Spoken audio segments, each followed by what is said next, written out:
नमस्कार दोस्तों, स्वागत करता हूँ आप सभी का हमारे चैनल में। दोस्तों आज जो मैं आपके लिए टॉपिक लाया हूँ वो टॉपिक है हिस्ट्री का टॉपिक। बहुत ही इंपॉर्टेंट टॉपिक है, परीक्षा में देखने को मिलता है। हो सकता है कि आपकी परीक्षा में आपको देखने को यह मिल जाए। टॉपिक का नाम है आर्य कौन थे, आर्य शब्द का अर्थ क्या है और आर्यों के मूल निवास स्थान के बारे में बताएं। तो दोस्तों शुरू करते हैं आज का टॉपिक। सबसे पहले हम इसमें परिचय लिखेंगे। संक्षेप में आर्य एक प्राचीन शब्द है जिसका उपयोग ऐतिहासिक रूप से इंडो ईरानी भाषाएं बोलने वाले लोगों के लिए किया जाता है। वेदों में आर्य शब्द का प्रयोग एक सांस्कृतिक और भाषाई समूह को इंगित करने के लिए हुआ है, न कि किसी विशिष्ट नस्ल या जाति को। अर्थात ऐतिहासिक रूप से देखें तो आर्य किसे कहते हैं? इंडो ईरानी भाषाएं बोलने वाले लोगों को। और अगर हम वेदों में देखें तो आर्य का प्रयोग किसके लिए किया गया है? एक सांस्कृतिक और भाषाई समूह को इंगित करने के लिए हुआ है, न कि किसी विशिष्ट नस्ल या जाति को इंगित करने के लिए हुआ है। आर्य शब्द का अर्थ। आर्य शब्द का शाब्दिक अर्थ है श्रेष्ठ, कुलीन, सभ्य या आदरणीय। प्राचीन भारतीय साहित्य में यह शब्द उन लोगों के लिए इस्तेमाल किया जाता था जो एक विशिष्ट जीवन शैली का पालन करते थे और कुछ मूल्यों को मानते थे। लेकिन यहाँ पे यह ध्यान रखना महत्वपूर्ण है कि आर्य शब्द का अर्थ और इसकी ऐतिहासिक व्याख्या एक जटिल और विवादास्पद विषय रहा है, जिस पर विभिन्न विद्वानों के अलग अलग मत हैं। अब आता है जो हमारा मेन टॉपिक है, आर्यों का मूल निवास स्थान। तो दोस्तों आर्यों का जो मूल निवास स्थान है ना, उसके लिए विभिन्न विद्वानों ने क्या किया है, अलग अलग अपनी थ्योरीज दी हैं, अलग अलग विचारधारा रही है अलग अलग विद्वानों की इस बारे में। इसलिए कोई ठोस सबूत नहीं है कि आर्य का मूल निवास स्थान क्या है, लेकिन जो कुछ प्रचलित विचारधाराएं हैं आर्यों के मूल निवास स्थान से वे इस प्रकार हैं। सबसे पहले मध्य एशिया। यह सिद्धांत 19वीं शताब्दी में मैक्स मूलर जैसे विद्वानों द्वारा प्रस्तावित किया गया था।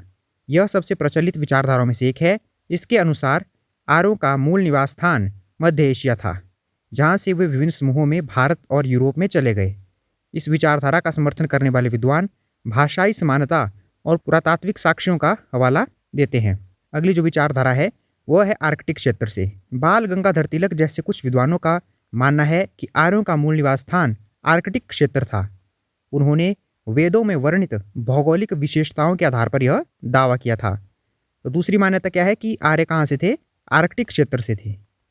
अगला जो मान्यता है वह है कि आर्य भारत से थे। कुछ भारतीय विद्वानों का मानना है कि आर्य भारत के ही मूल निवासी थे। वे सिंधु घाटी सभ्यता और वैदिक संस्कृति के बीच समानताएं बताते हैं। और जो इस बात का समर्थन करते हैं उसमें कौन कौन से विद्वान आते हैं?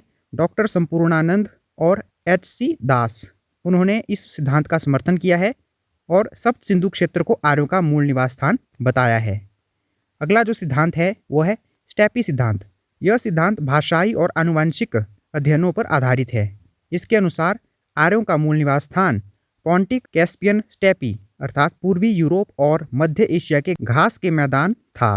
तो इसमें क्या कहा गया कि आर्य कहाँ से थे? स्टेपी क्षेत्र से थे, अर्थात पूर्वी यूरोप और मध्य एशिया के घास के मैदान के क्षेत्र, यहाँ से आर्यों का संबंध था। अगला जो सिद्धांत है वह है डैन्यूब घाटी सिद्धांत अर्थात डैन्यूबियन थ्योरी। कुछ विद्वानों ने मध्य यूरोप में डैन्यूब नदी घाटी को इंडो यूरोपियन लोगों का मूल स्थान बताया है।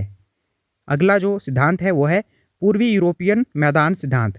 कुछ अन्य विद्वान पूर्वी यूरोपियन मैदानों को इंडो यूरोपियन भाषाओं के प्रसार का केंद्र मानते हैं। तो दोस्तों हमने आर्यों का जो मूल निवास स्थान है उससे संबंधित जो विभिन्न सिद्धांत हैं वो हमने पढ़ लिए हैं, विभिन्न थ्योरीज हैं वो हमने पढ़ ली है। अब हम इसमें निष्कर्ष लिखेंगे। आर्यों के मूल निवास का प्रश्न अभी भी पूरी तरह से हल नहीं हुआ है और यह बहस का विषय बना हुआ है। यह समझना महत्वपूर्ण है कि आर्य एक जटिल शब्द है जिसका उपयोग भाषा, संस्कृति और संभवतः एक विशिष्ट समूह के लोगों के लिए किया जाता रहा है और इसके मूल निवास की खोज एक बहुआयामी और चुनौतीपूर्ण कार्य है। तो दोस्तों यह था हमारा आज का टॉपिक, आर्य कौन थे, आर्य शब्द का अर्थ क्या है, आर्यों का मूल निवास स्थान सिद्धांत क्या है। दोस्तों उम्मीद करता हूँ कि आपको आज का टॉपिक आसानी से समझ आ गया होगा और अगली वीडियो आपको किस टॉपिक पर चाहिए यह आप हमें कमेंट करके बता सकते हैं। आपको आज की वीडियो कैसी लगी यह भी आप हमें कमेंट करके बता सकते हैं। अगर वीडियो अच्छी लगी हो तो इसे लाइक कर सकते हैं, शेयर कर सकते हैं और चैनल को सब्सक्राइब कर सकते हैं।